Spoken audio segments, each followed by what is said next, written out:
the blockchain experience. Bringing dope content to the audience. Welcome to the blockchain experience. Bringing dope content to the audience. It's the blockchain spell.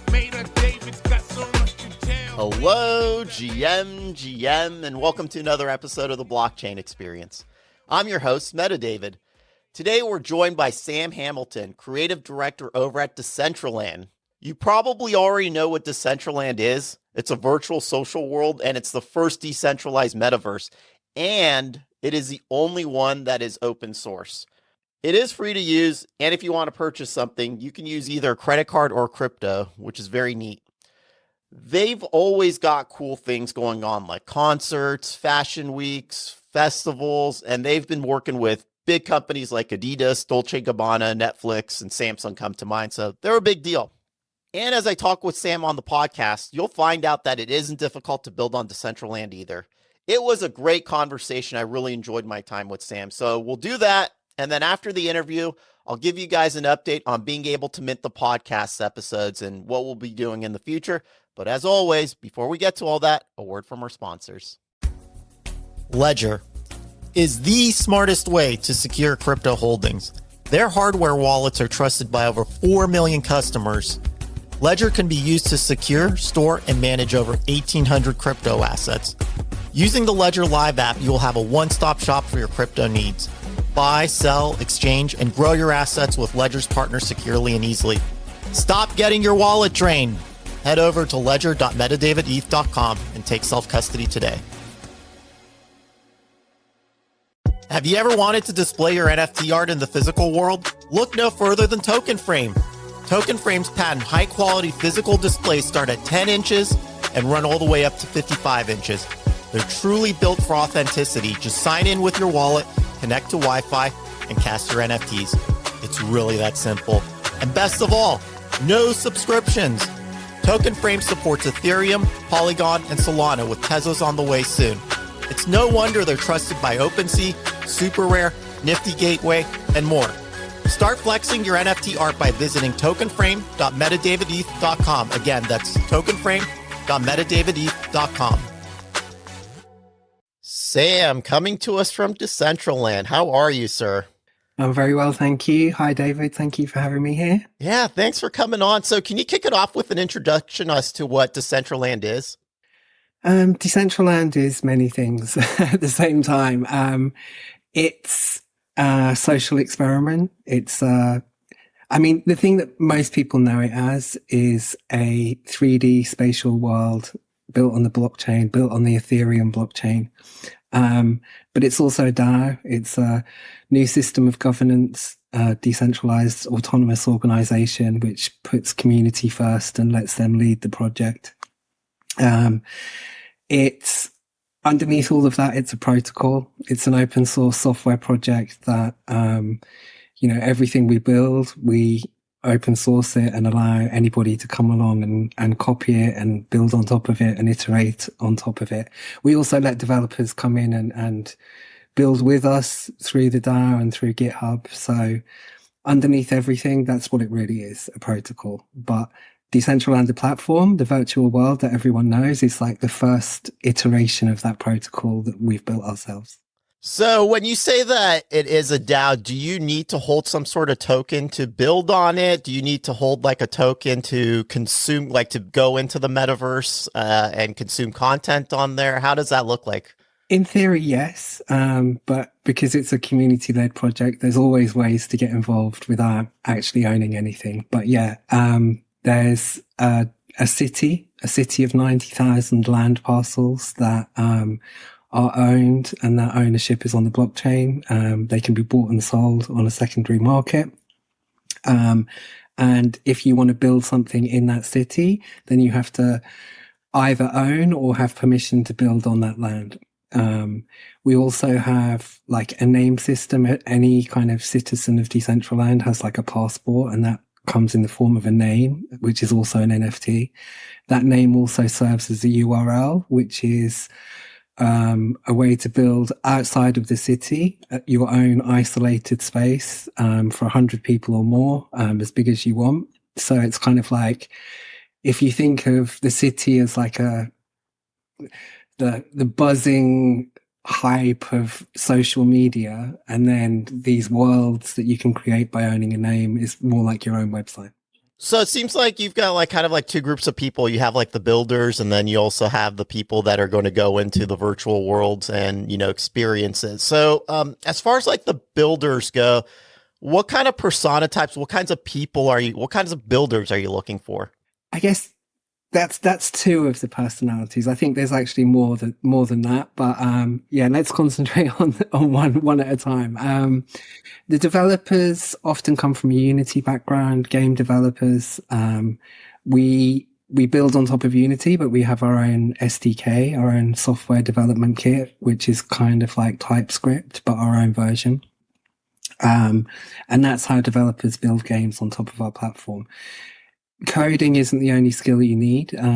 There's a lot of 3D modelers, often using Blender, which is also open source software, which is great. And we have a really good relationship with the Blender Foundation.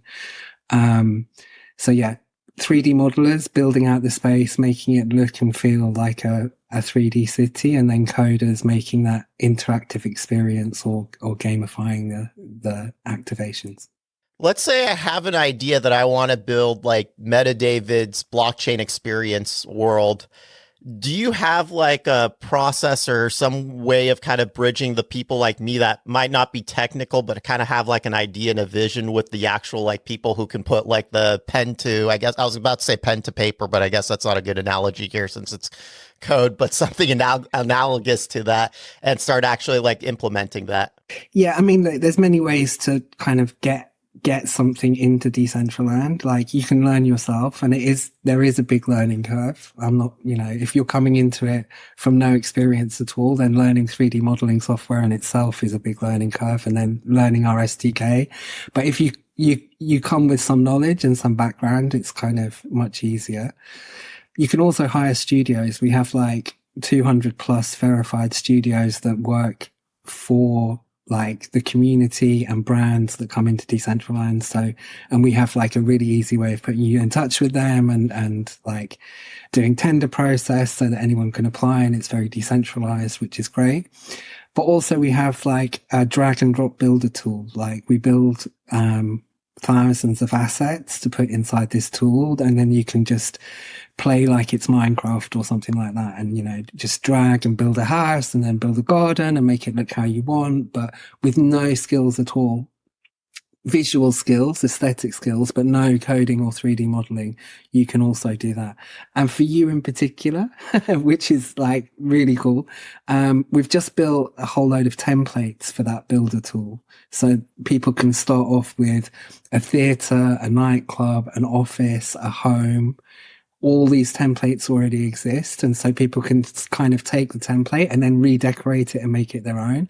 And we're about to make a podcast studio template. So after the show, we'll talk about how we can do. Sounds like a good deal. So as far as like those templates go, or if you're using like the drag and drop, is there like a finite supply of quote unquote supply of things that you have access to? Do you have to acquire those, or is it kind of like open? Again, yes and no. Like, there's a finite supply already built into the builder, but you can upload any assets yourself. So if you are a 3D modeler, you can make assets for that builder and then upload them and include them in your whole scene.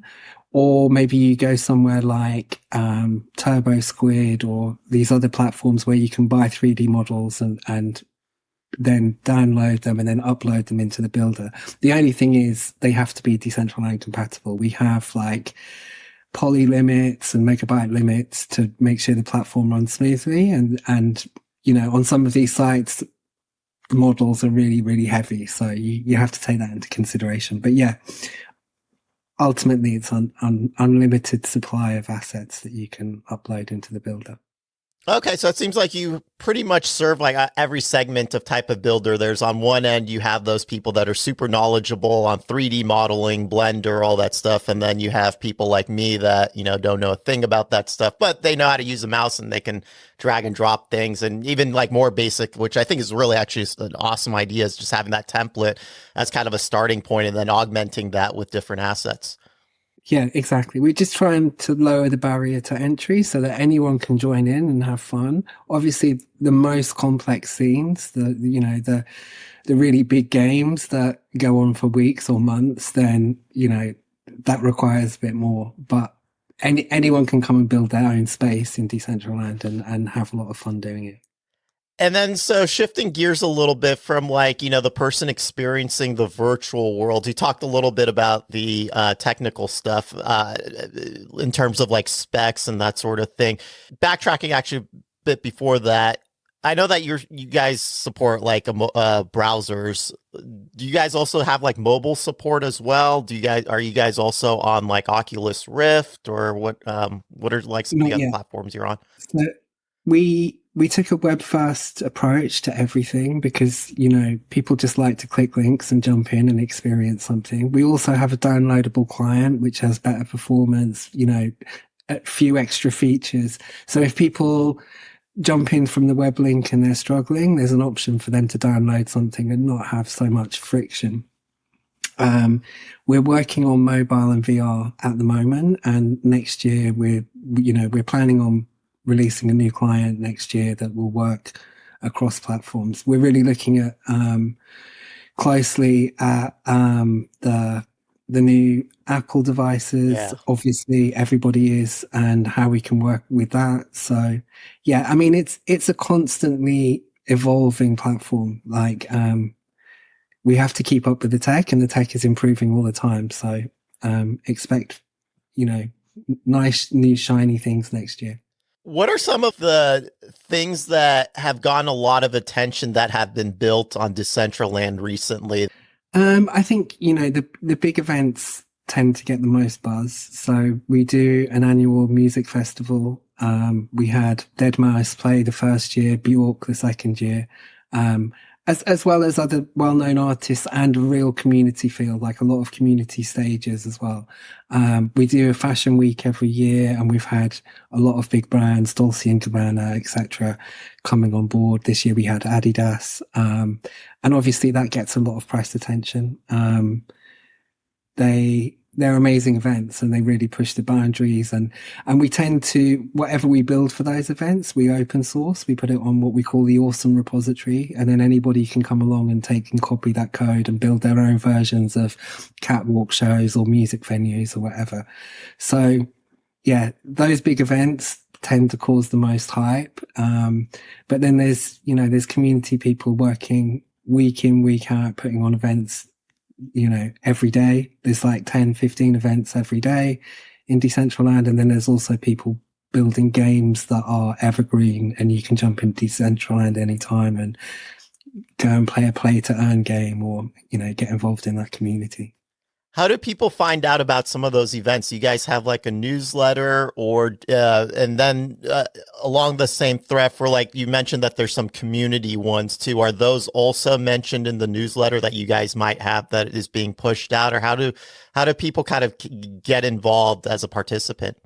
Yeah, for sure. Like we always try and balance, like, brand activations and big events with community stuff. So we do have a newsletter. It goes out to 1 million+ people.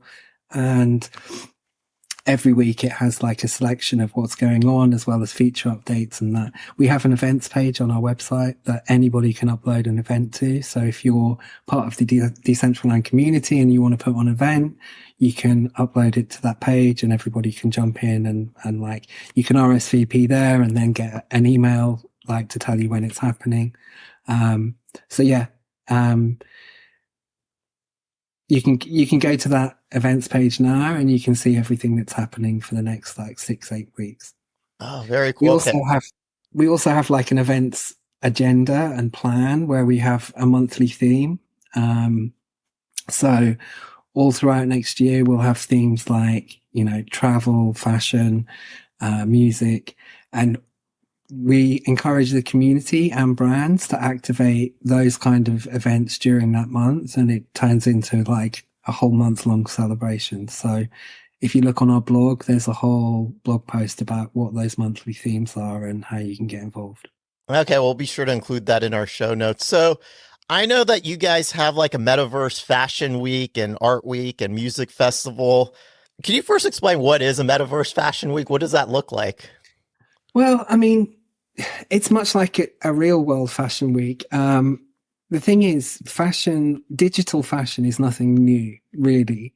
But true ownership of digital fashion through the NFT technology is something really new. So in video games, you've been able to choose your skin for many years. And like, actually, a lot of people have spent a lot of money on skins over the years, but they're contained within that game.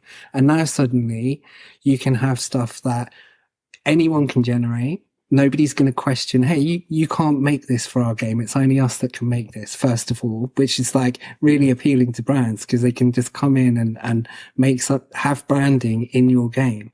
But then also through VRM, everything is interoperable. So any brands can mint wearables in Decentraland and then they can be exported to go into any metaverse. So, the fashion industry is one industry that is not backed off from the NFT hype phase because they know that this is the future. More people are spending more time online every day. Your digital identity is just as important as your identity in real world. The easiest way to portray that identity is through clothes.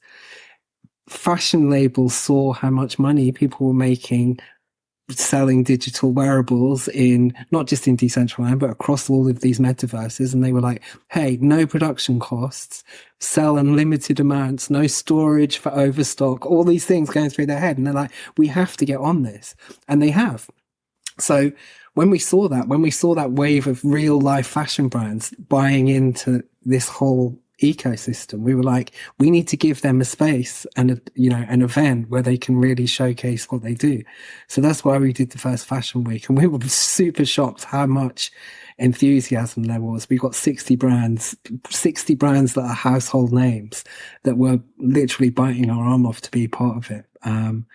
And the second one was just as popular. We actually thought that the second one, because the NFT hype had all died down and, the market was different, we thought it was going to be a lot more community based and but again, brands came out of nowhere and said, hey, we really want to be part of this. And we're planning the third one now, and it looks like it's going to be even bigger.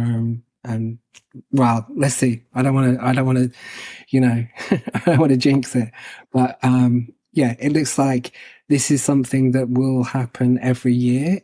Decentraland don't own this. We started it, but we also opened it up to other metaverses. And this year we're doing the same. So this will be like a multiverse experience. And again, using VRM, it means that people can buy whatever clothes they want and wear them in all these different platforms, which is amazing.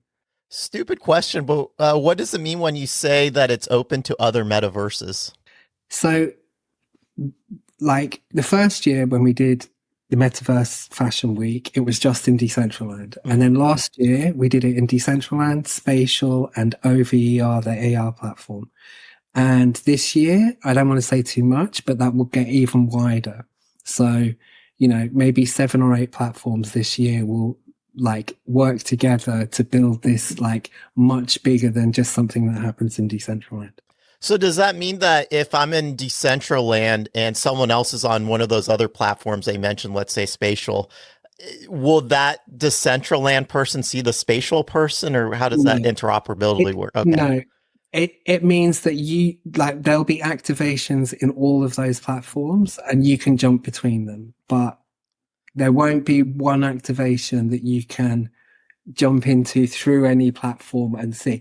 But there'll be copies, it'll be there'll be clone experiences where it's the same, almost the same if you're in Spatial or Sandbox or Decentraland, could all be the same. And for the fashion week, you mentioned that there's a lot of brands participating, notable brands.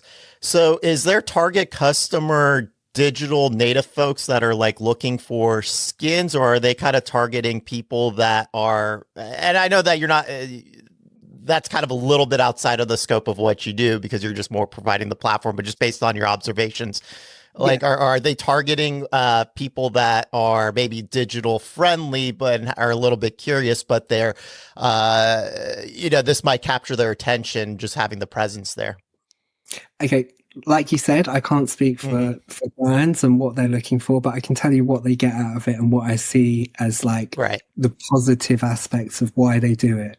First of all, they're connecting with a community, like, and through NFTs, they know exactly who that community is and they can like activate things. So there's that, first of all. The majority of that community are Gen Z, which brands have found it really hard to market to because Gen Z, they see through everything. If it's not authentic, they don't want to know about it. So brands have had a really hard time doing that. And the metaverse is the first time they've really connected with Gen Z. So they're all looking at it of like, how can we do things to connect with this Gen Z community and have like a lifelong brand relationship with these people? That's what they're looking for. And the thing that blows everything else out of the window is the amount of time spent in an activation. If a brand does an activation and the average time spent in it is like 20, 25 minutes, they're looking at it going, hang on a second, on Instagram, it's like 0.01 seconds.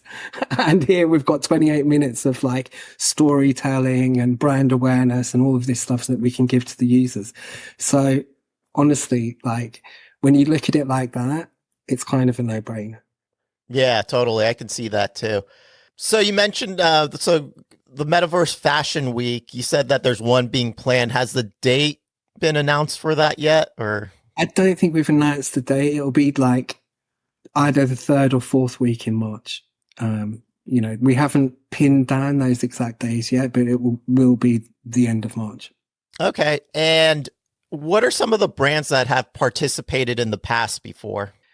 So many. So like Some I of the said, notable ones, yeah. yeah, I mean, Dolce and Gabbana and Adidas are the two that really like stand out for me personally. They're names that I know very well, and I've worn Adidas since I was a kid. So, so we've had watch companies, but a lot of really high level fashion companies that have Paris boutiques and the first year we kind of built that area of Paris, like we rebuilt it and made all their shop fronts really like beautiful and ornate, just like it is in Paris. Is there a particular street that's notable for that in Paris? Or Yeah, I want to say it's Montmartre, but I'm not sure that's correct. okay, all right. I mean, I've been to Paris a few times before, but like I've always known in London, there's that one street that now I'm drawing a blank that's particularly known for fashion. Carnaby Street. Which street? Carnaby Street. Yes. Yeah.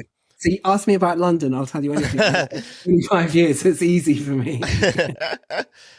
All right. So, Metaverse Fashion Week. And then is there another week where you have dedicated for art? Yes, we have Art Week. Art Week was the first one of these things that we did.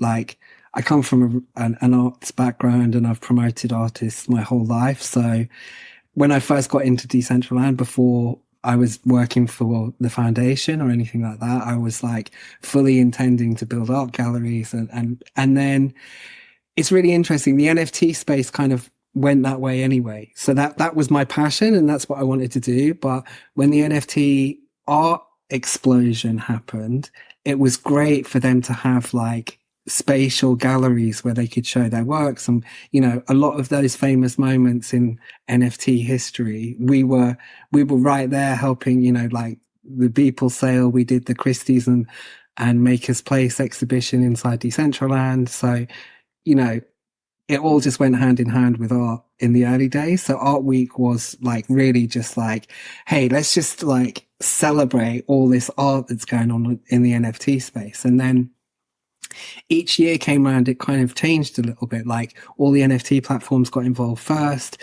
Then we started getting like really big players in the real world coming in and asking to be part of it, like Sotheby's, Christie's, which was shocking for me. I have to say, that's not where I expected us to be after 2 years of like releasing this platform. But it was really interesting, really intriguing to work with that high level kind of partner.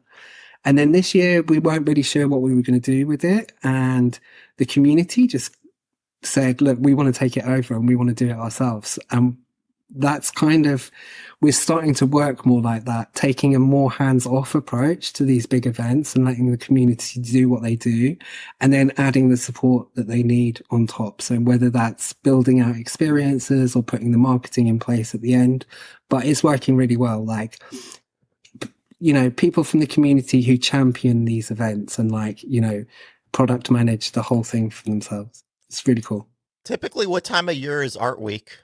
July, almost always July. Okay, so the last one just kind of recently-ish passed. Yes. So I think that when we talk about the NFT hype, a lot of stuff has died down, but I think we can see that art is the one that's been the most resilient and has also been like one of the most proven use cases of like NFTs, in the sense that, and you know this firsthand, of just like provenance, and it just solves so many different problems.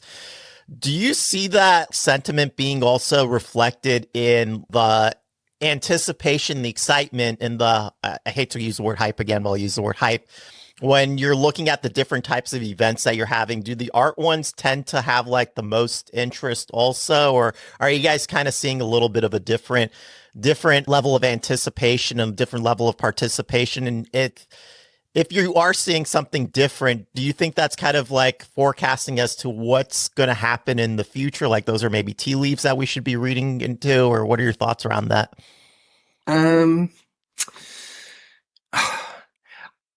In some ways, like, human behavior doesn't change that much. The medium changes, but human behavior doesn't change that much at all. Mm-hmm. And this is how I feel. Like, we're a race of storytellers, and that's what we do. And the metaverse is a new medium for storytelling. I think the people that, you know, when the mainstream come, they don't care what's under the hood or how the tech works. Like, people don't turn on the TV and say, oh, wow, there's a tube in here that's unpacking all this electrical. But, you know, people don't do that. They like go, where's Friends, you know, or whatever. And I think the same about the metaverse. Like, things that really bring people into the metaverse are not like, hey, we've released this new feature or we've got this excellent tech. It's like culture. It's music, it's art, it's fashion. It's all of these things that people go to the internet for every day. And before there was the internet, they went to newspapers and magazines. And before that, they went and talked in the market to find out what, you know, it's the same stuff. We're still doing the same stuff. And in my opinion, we'll continue to do that stuff. Like, we'll continue to do that stuff, but in a new realm where the same laws of gravity and physics don't apply. And there's new ways of doing things, but essentially it will be music, art, fashion, film, storytelling, you know. It's not about the tech, it's really just about the culture and bringing people together. Yeah, really. I mean, it sounds like a cliche, but it's true. It's community and culture. Yeah, that comes up over and over again. I think that's what we're seeing, and it's interesting because I've talked to a lot of different builders off the podcast, but just going in my living in the New York metro area, we just have a lot of different people building a whole bunch of different things here.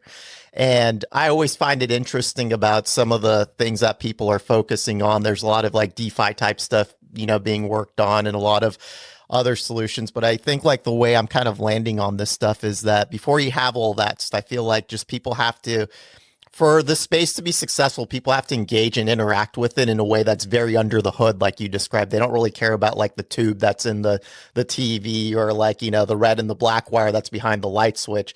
They just need to flip it and just need to like come on, you know, and they just need to get to it. And it reminds me of very much, I'm old enough to remember this, is that like during the 90s, there was a lot of like focus on this tech type stuff and IRC and FTP and how are you connecting to the internet, and is it through like PPP connection and all this other stuff, which most of our listeners don't understand any of that stuff right now, understandably so. But then you evolve to a point where it's just like, I'm on the thing now and I'm doing things.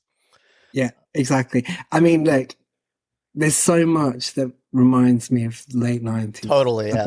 About this last 5 years, you know. And I think if you've been around the block long enough and you've seen that, and then you came into this space and saw what was happening, you saw that there's a window of opportunity, and it's not always like that. You know, the internet was open and free for maybe a decade, and then it was like really closed off and shut off, and you couldn't get in, and it was like run by big corporations. And then suddenly there's this like open window again. It's like anyone can jump in and build stuff and do stuff, and you might be the next multi-billion-dollar company in 3 weeks. I mean, look at Bored Apes. It was insane. It just like went from nobody's ever heard of these guys to they're one of the biggest companies in the world. So that opportunity, I mean, on a personal level, I just worked as hard as I could for those 5 years because I knew that times like this don't come around that often. Yeah, I feel super passionate for exactly the same reason. Have this discussion with my wife all the time. It's and she's a little bit younger than me, but like, I'm talking about how I have the same vibes from the 90s. The only thing is back then, I was in like my late teens, I guess I'm dating myself, where I wasn't old enough to quite participate in a meaningful way. And I was more of just kind of a consumer, but not really like a creator back then, just because I didn't have the resources. And now we're at least for me, speaking for myself here, I'm at an age where I could be more of like a creator and kind of do the things and kind of take the reins a little bit. And to your point, these kinds of things don't happen. It's like an every 30 years kind of a thing. And I don't want to miss that opportunity. You don't want to miss that opportunity. Probably a lot of our listeners don't want to miss that opportunity. So, and it's just not even necessarily about trying to monetize it. It's just being a part of it, just being a part of it is just like so cool. And and I think we both feel the same way, that we know that this technology is going to be so ubiquitous in the future. We're going to be using it all the time without even really realizing it, the same way that we're using the internet all the time without really realizing. I talk about this on the podcast, as I could have had a conversation with you back in the 90s and I could have asked, hey, what were you doing over the weekend? And you could say I was on the internet, and that would be a sufficient answer. Like, in the 90s, like that's a valid answer. If I were to ask you that question today, like what kind of like nonsense, like what were you doing? Were you booking an Airbnb? Were you on Netflix? Like, what does that mean? I feel like kind of the same vibes right now, as I could tell you, like I was buying NFTs or I was in a metaverse, and that might mean something today, but like 20, 30 years ago, if you say something like that, it's like, what were you doing? Were you on vacation? Were you buying like a part for your car? Like, I don't know what that means. So very similar vibes.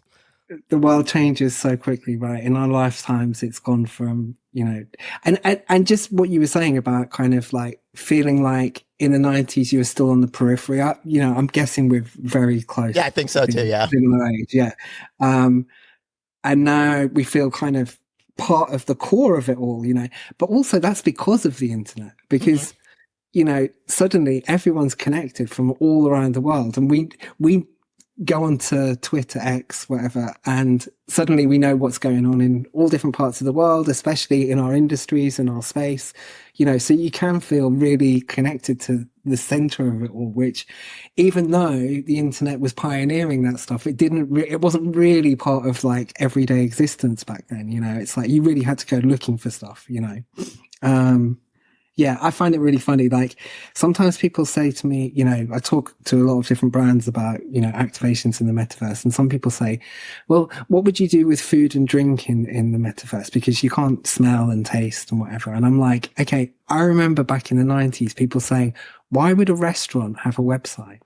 And you think about that now and it's like, oh my God, can you imagine if a restaurant doesn't have a website? It would have no customers. It's like, how much the world has changed in those 20 years, from like, this is a ludicrous idea to this is like an integral part of your business. Yeah, I see the same thing. And I think it's just also a matter of kind of just shifting perspective and like looking at things from like a different lens, which takes time. It's not something that's going to happen like overnight. But I think as people experience it in kind of like a slow drip kind of a way, they're going to kind of get used to things. We had the pandemic where people kind of had to like, flip the switch, so to speak, and I think that helped accelerate things a lot. And it's not a coincidence why like the whole Web3 space really jumped on the curve during the pandemic, is that a lot of these behaviors became forced. But obviously, I mean, like you only have those kinds of things as like a shock to the system once in a while. And you say it helped. In some ways, it helped lots of people check it out and be curious about it. But actually it forced things too soon, because it's like a really infant tech and we're kind of like building this stuff as we go along.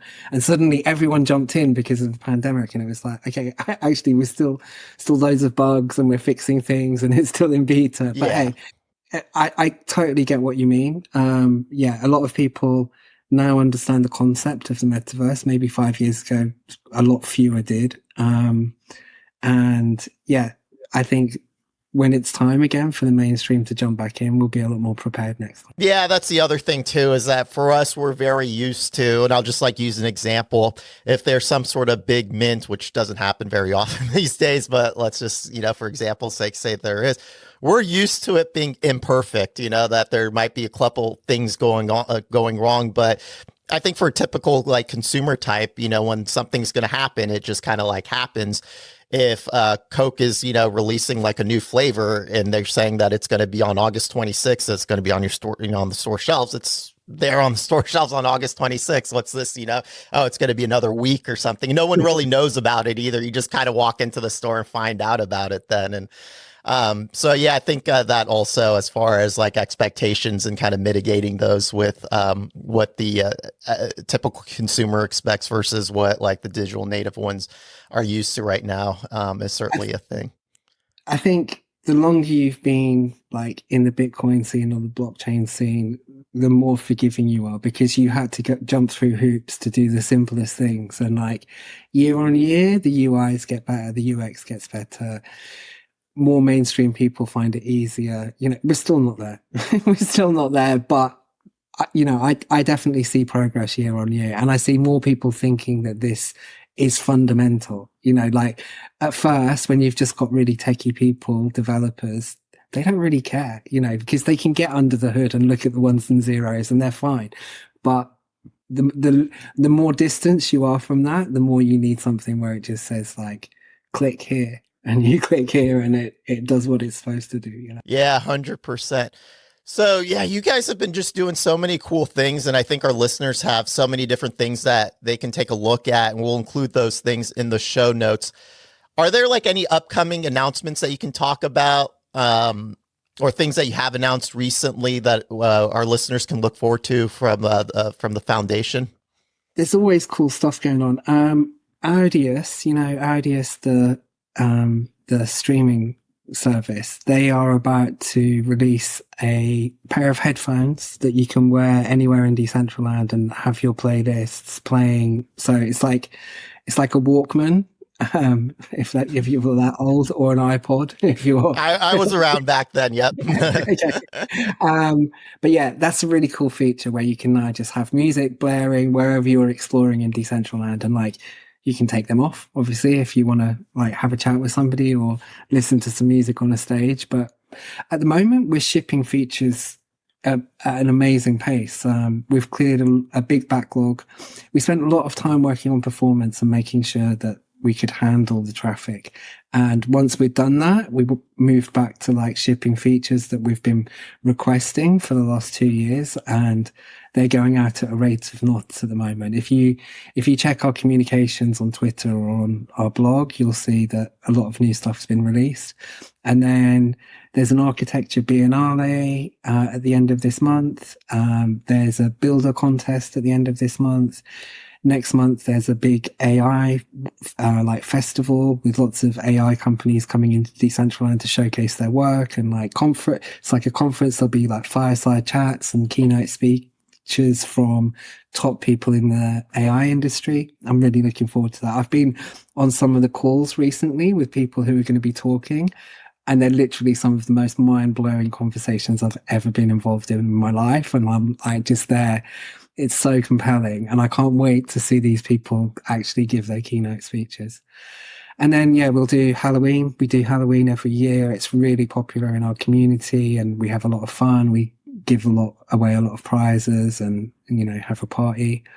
And then, yeah, check the blog post for themes running all next year, because there's going to be a lot of really interesting stuff and like new industries coming into the metaverse for the first time. Yeah, that's amazing. I'm really actually like hearing the things that you're describing coming up. I'm really amped up. So make sure that you have you're following Decentraland on Twitter, or I should say X now. Notice on, subscribe to the newsletter. Sam, thank you so much for hopping on the podcast and making the time for me and my listeners. Really appreciate you. No worries. It's been really fun. Thank you. And that was our conversation with Sam Hamilton from Decentraland. Decentraland is an OG virtual social platform and one of the best known ones. So I'd really recommend keeping close tabs on them. What was clear to me in talking to Sam is they're focused on the user experience, not just on a technical level, but more on working with brands to ensure that the people in those worlds are really like truly immersed and enjoying their time there. I also really like how it's not a pay to play type thing. So you can certainly just like jump right in and start playing around in there. So head over to decentraland.org and the link will be in the show notes for you to check them out. And now I wanted to give you guys an update on being able to mint the podcast. So this part will be a little bit of a long narrative, but I just kind of wanted to walk you guys A through Z on everything. So what we have been doing for about a year and a half now is making each episode available to mint. And that's intended to be sort of like a keepsake for consuming our content. And on our end, we're able to recognize and reward those loyal listeners. And it's always been as close to free as possible and was never intended to be a source of revenue for us. So last season, we used Manifold, and that worked okay until the gas fees went crazy high because of meme coin mania.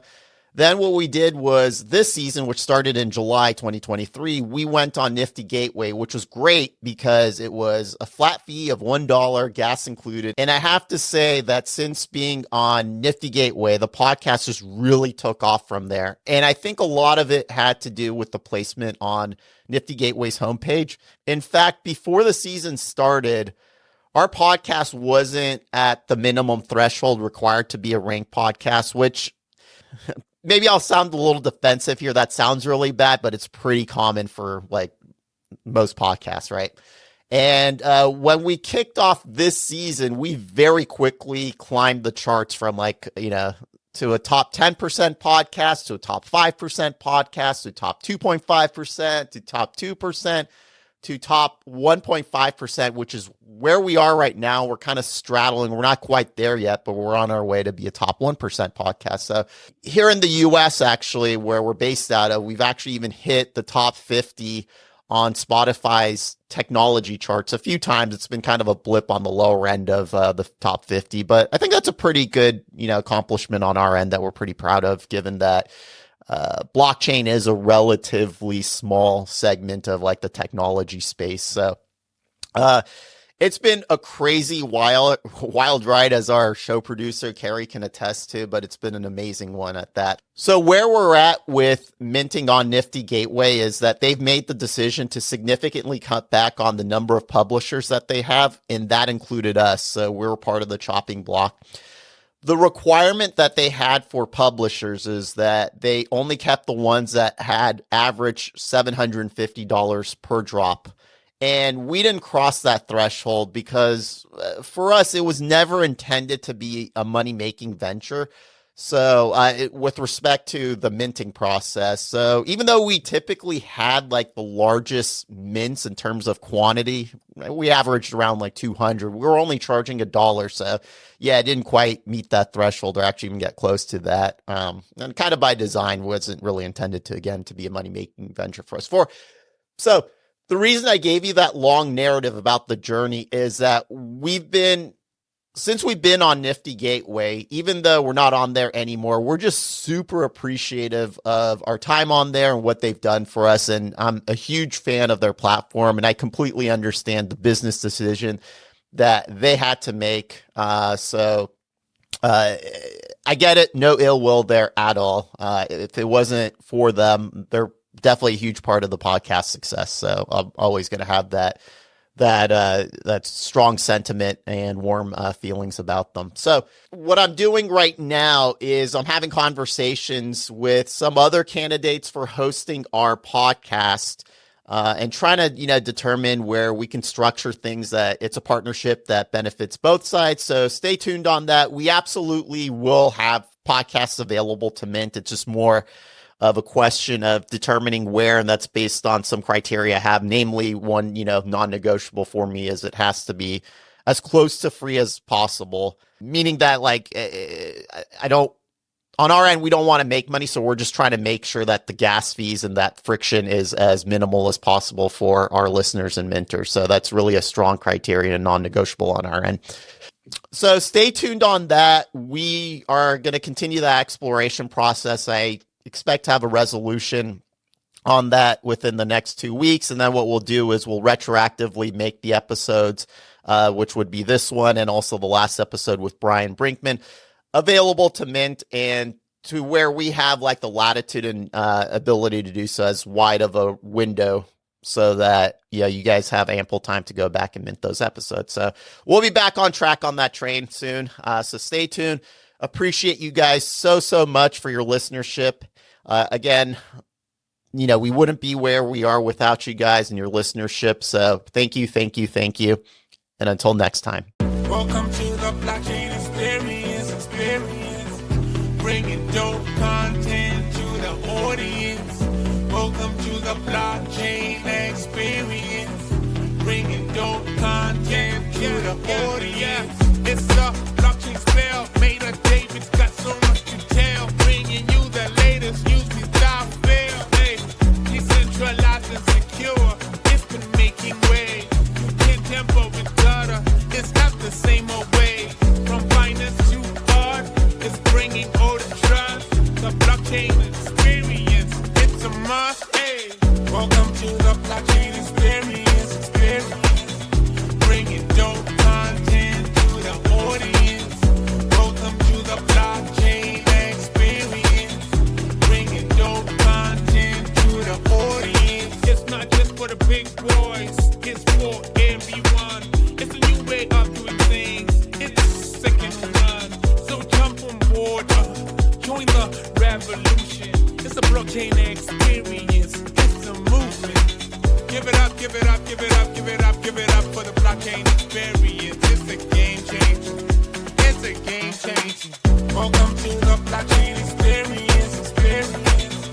Bringing dope content to the audience. Welcome to the blockchain experience. Bringing dope content to the audience. It's a blockchain experience. It's a blockchain experience. It's a blockchain experience. Give it up, give it up, give it up for Major David. Give it up, give it up, give it up for Major David. Give it up, give it up, give it up for Major David. Give it up, give it up, give it up for Major David. Welcome to the blockchain experience. Bringing dope content to the audience. Welcome to the blockchain experience. Bringing dope content to the audience. Welcome to the blockchain experience. Bringing dope content to the audience.